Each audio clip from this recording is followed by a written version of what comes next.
Welcome students. आज हम discuss करेंगे आयनिक कंपाउंड्स के बारे में। आयनिक कंपाउंड क्या होते हैं?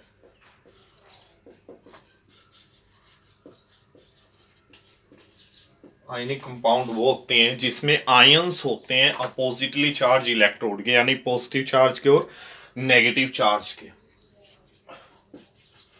आयनिक compounds are those which consist of ions of opposite charge. विपरीत आवेश वाले क्या होते हैं? आयंस होते हैं, या which consist of cations and anions, ये भी आप लिख सकते हैं भाई। अपोजिटली चार्ज इसमें कंफ्यूज होता है। Which consist of cations and anions. NaCl है इसका एग्जांपल। NaCl आयनिक कंपाउंड क्यों है? क्योंकि इसमें क्या होता है, Na के ऊपर कितने इलेक्ट्रॉन होते हैं भाई? Na 2 8 1 11 electron. Cl 2 8 7। अब इसको एक इलेक्ट्रॉन की आवश्यकता है, इसके पास एक एक्स्ट्रा है नोबल गैस कॉन्फ़िगरेशन करने के लिए। तो ये क्या करता है, इसको एक इलेक्ट्रॉन देता है और क्या बनता है? Na पॉजिटिव और Cl नेगेटिव। 8 इलेक्ट्रॉन होंगे। इलेक्ट्रॉन डोट स्ट्रक्चर में आपको ऑलरेडी करवा चुका हूं। ये अपना आयनिक कंपाउंड हुआ NaCl। Na पॉजिटिव और Cl नेगेटिव। Na पॉजिटिव क्यों बना? एक इलेक्ट्रॉन इसने दे दिया, एक देने वाला, एक पॉजिटिव चार्ज आएगा, इसने एक ले लिया, एक नेगेटिव चार्ज आएगा इसके ऊपर। उसके बाद आती हैं प्रॉपर्टीज ऑफ आयनिक कंपाउंड, और इनको इलेक्ट्रोवैलेंट कंपाउंड भी बोला जाता है भाई। इलेक्ट्रोवैलेंट प्रॉपर्टीज ऑफ इलेक्ट्रोवैलेंट और आयनिक कंपाउंड। फर्स्ट है, फिजिकल स्टेट कैसी होगी भाई इनकी, या फिजिकल नेचर कैसा होगा। आयनिक कंपाउंड जो होते हैं ये सॉलिड होते हैं और हार्ड होते हैं। Physical nature,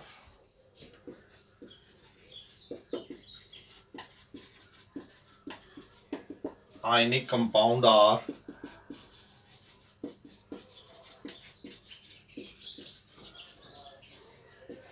solid and hard.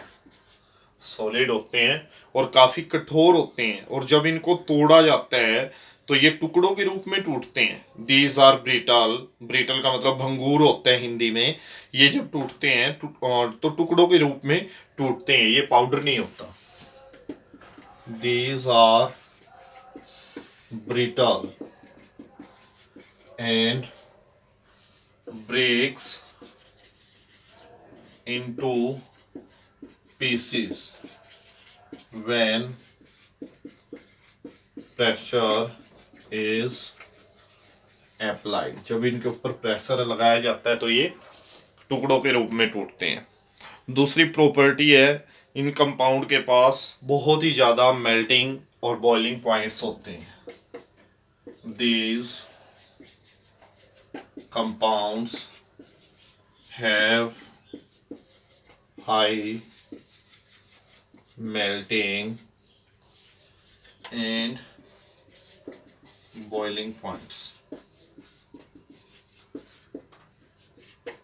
Third है अपना, ये कंपाउंड पानी में घुलते हैं। अब एक बात मैंने शायद आपको पहले बताई हो, पोलर पोलर में घुलता है, नॉन पोलर नॉन पोलर में। ऑयल है, जो ऑयल नॉन पोलर होता है भाई। ग्रीस है, जैसे ग्रीस ऑयल में घुलता है। मिट्टी के तेल से, डीजल से, पेट्रोल से हम ग्रीस को साफ कर सकते हैं अपने हाथों से, जबकि पानी से हम उसको साफ नहीं कर सकते। अब जो साल्ट है, NaCl साल्ट ही तो हो गया, ये वाटर में घुलता है क्योंकि पानी भी स्लाइटली पोलर होता है। तो जो अपने आयनिक कंपाउंड है वो वाटर में घुलते हैं। Ionic compounds are soluble in water।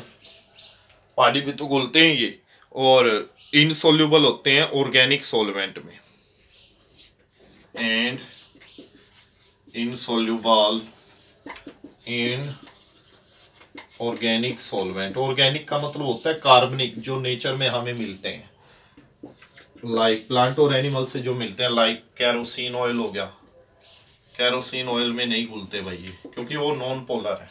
ये मैं आपको बता चुका हूँ, पानी में घुलते हैं क्योंकि पानी भी पोलर, आयनिक कंपाउंड तो पोलर है ही, Na positive Cl negative, polar कह लो या आयनिक कह लो, ठीक है। उसके बाद एक क्वेश्चन बनता है यहाँ से, आयनिक कंपाउंड कंडक्ट करते हैं जब इनको वाटर में लिया जाता है, लेकिन सॉलिड स्टेट में कंडक्ट नहीं करते, क्योंकि सॉलिड स्टेट में आयनिक कंपाउंड के आयन मूव करने के लिए फ्री नहीं है, वो आपस में जुड़े हुए हैं पॉजिटिव नेगेटिव। लेकिन जैसे ही वाटर प्रेजेंट होता है, they get separated, as a result they can move toward the oppositely charge electron and conduct electricity. तो क्या लिखेंगे यहाँ, ionic compounds conduct electricity in the aqueous state। aqueous state का मतलब पानी में घुलने पर, but do not conduct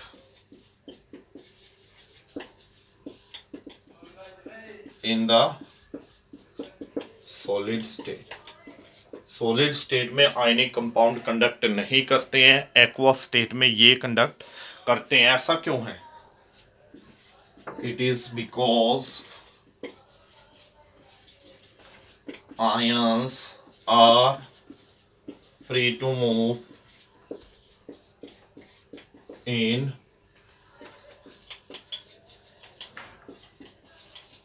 aqueous state. Aqueous state में क्या होते हैं, आयंस फ्री करने के लिए, और सॉरी मूव करने के लिए फ्री है, ये इधर उधर जा सकते हैं, जबकि सॉलिड स्टेट में वो मूव नहीं कर सकते हैं। इसलिए जो आयनिक कंपाउंड है वो कंडक्ट करते हैं इलेक्ट्रिसिटी को केवल एक्वस स्टेट में, they do not conduct electricity in the solid state.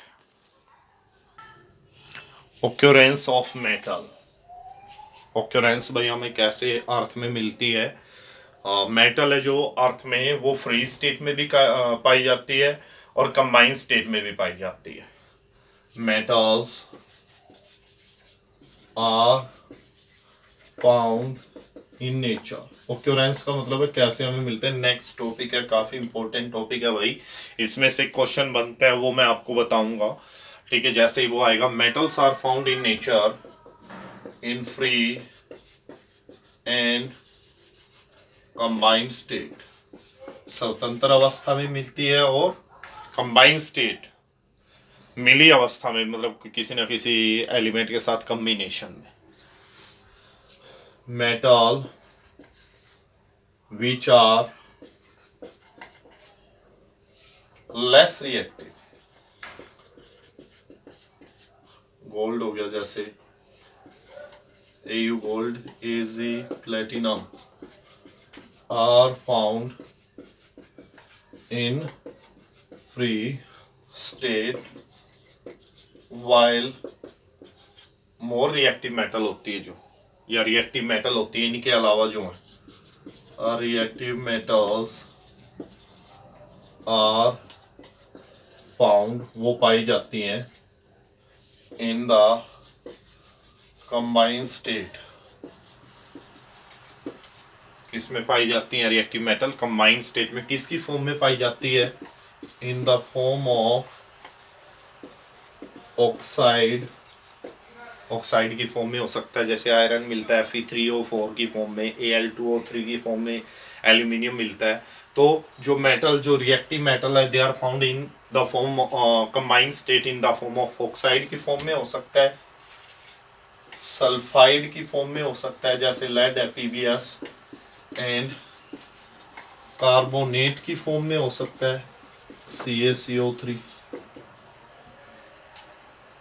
मैं डिटेल से करवा रहा हूँ भाई, देखो सिंपल बताया मैंने भाई। मेटल दो अवस्थाओं में पाई जाती है, एक स्वतंत्र अवस्था में और एक किसी के साथ वो कॉम्बिनेशन में हो सकती है। गोल्ड, सिल्वर और प्लेटिनम ये कम रिएक्टिव होते हैं, इसलिए किस में पाई जाते हैं? फ्री स्टेट में। जबकि दूसरे एलिमेंट्स, दूसरी मेटल वो किस में पाई जाती है? कंबाइंड स्टेट में। अब यहाँ से दो डेफिनेशन मिलती हैं हमारी जो काफ़ी इम्पोर्टेंट है। मिनरल्स, मिनरल्स क्या है? मिनरल्स वे कंपाउंड है जिसके रूप में एलिमेंट अर्थ क्रस्ट में मिलता है। अब ये है, ये भी मिनरल है, क्योंकि इसके रूप में लेड मिल रहा है हमें, ये भी मिनरल है क्योंकि कैल्शियम इस रूप में मिल रहा है। तो जिस कंपाउंड के रूप में एलिमेंट एग्जिस्ट करता है अर्थ क्रस्ट में, उस कंपाउंड को हम क्या बोलते हैं? मिनरल। मिनरल क्या है? यौगिक है। Minerals are the compound, mineral यौगिक हैं, in the form of which, जिनके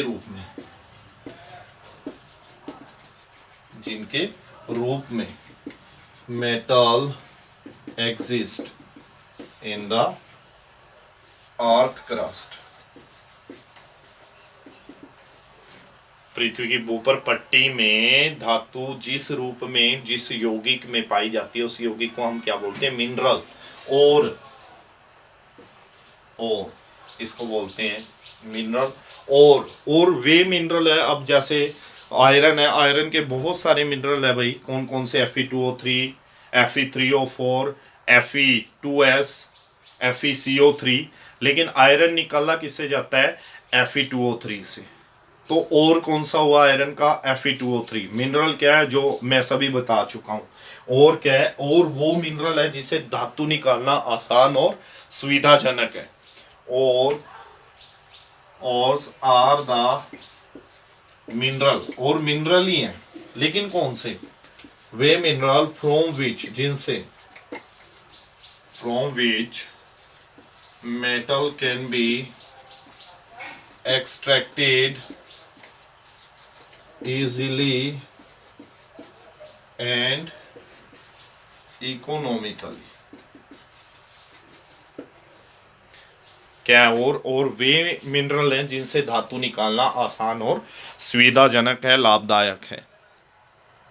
अभी मैंने आपको बताया था भी, आयरन Fe3O4 की फॉर्म में भी मिलता है, Fe2O3 की फॉर्म में भी मिलता है, Fe2S की फॉर्म में मिलता है, FeCO3 की भी फॉर्म में मिलता है। तो ये चारों क्या है?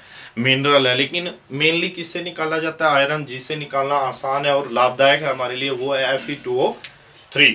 तो Fe2O3 क्या हुआ? और कहने का मतलब है सभी और मिनरल है, लेकिन सभी मिनरल और नहीं है। आयरन का क्या क्या बताया? Fe2O3, Fe2S, Fe3O4 और FeCO3, ये सभी क्या हुए? मिनरल। लेकिन निकाला किससे जाता है?